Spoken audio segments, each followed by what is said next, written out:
everyone! Welcome back again to my channel. So for today's video guys ay mag-unboxing tayo ng DJI Osmo Pocket 3. So nakita nyo naman guys sa initial video clip natin. So bali ito po pala yung napili namin. Osmo Pocket 3 Creator Combo. Okay guys, so bakit namin pinili ang Osmo Pocket 3? Kasi alam namin na bababa ang price nito dahil alam naman natin na nag-release na ng bago which is ang Osmo Pocket 4. So, ito yung mas pinili na lang muna namin. Okay guys, so nakuha namin to guys from 39,900 plus. So, ngayon ay naging 28,400 plus na lang siya. So, bumaba po siya ng price. Ayun. So, ngayon naman ay i-discuss natin yung mga parts na nakapaloob doon sa DJI Osmo Pocket 3. So, unahin natin ang pouch. Ayan. So, very, ano ba siya? Durable. Maganda siya guys. Makapal. Ayan. Then, this one is protective cover. Okay. Next. So, ito naman guys, itong medyo maliit ay extender. Ayan. Tapos, ito guys ay ang battery niya. Ayan, medyo malaki-laki din siya. Okay. Then, ito yung tripod na medyo maliit lang siya. Ayan, pang lamesa lang siya guys. And then, this is DJI Mic 2. Ayan. Then, we have the magnet. Ayan, for the mic. Ayan. Tulad dito guys, naka-magnet po ako guys. Then, we have the free. May isang free na lens. Ayan. Then, the strap, of course, para hindi mahulog sa kamay natin. And this one is the cable. And ayan. Last but not the least, so itong pinaka camera ng Osmo Pocket 3. So, ayan siya guys. Okay guys, so i-peel off na natin. Wow. Okay, so ayan guys. Ayan, so maliit lang siya guys, no? Ayan, so may iba't ibang button siya dito guys. So andito ang power button. Then this one is for control, I think. Ayan, para ma-navigate mo siya. Ayan, so ganyan lang siya kaliit guys. And this is the lens. Ayan, so I think this is 360 ang ikot ng lens. Tama ba ako? Okay, so 360 siya guys. Ayan.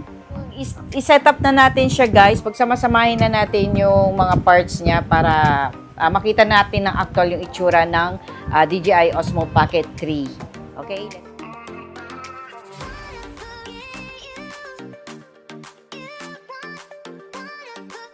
Okay, so ilagay na natin yung iba. So this is magnetic guys. So pwede natin ilagay siya dito. Ayan. Okay. Then itong extender. Ayan. So dapat mag-snap siya guys ha. Okay. So sa pagtanggal nito guys, pipindutin lang to. Oh, yan, kita nyo tumunog na. Then okay. So, balik na natin. Ayan.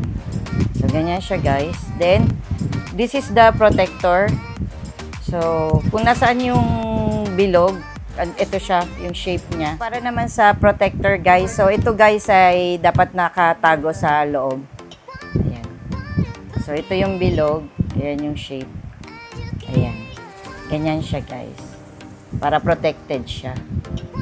Okay. Okay, for the tripod naman guys, so ilagay na natin. So, screw lang natin siya hanggang sa mag-lock. Ayan. Okay. Ayan. Then, ayan. So, guys, ito naman yung battery. So, just in case na palobat na siya. So, same thing lang din sa paglagay natin ng extender. Ayan. Remaining battery level, 56% siya, guys.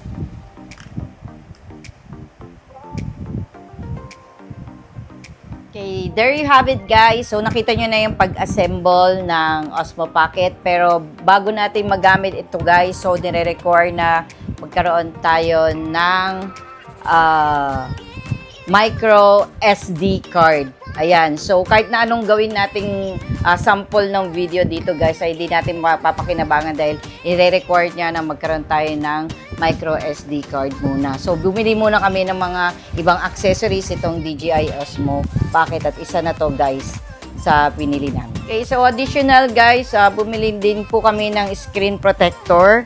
Ayan, dahil very sensitive ang ating DJI Osmo screen. So, ayan siya guys, maliit lang. Ayan, tapos other accessories guys, ito. Ayan. Yung iba naman ay pang ano sa bag guys, pang clip po pag naka-backpack ka at tamad kang maghawak ng DJI mo ay ikakabit mo lang siya dito. Ayan, so may mga gamit tayo dito guys. So, yun. There you have it, guys. So, this is DJI Osmo Pocket 3 Creator Combo. And, ilalagay na lang namin sa screen, guys, yung mga iba't ibang features niya. Ayan. Na makikita nyo pag nagkaroon kayo ng DJI Osmo Pocket 3. Ayan. So, I hope you like this video. And if you reach this portion, please do like, subscribe, and hit the bell notification for more upcoming videos. Thank you for watching. Have a great day. Bye!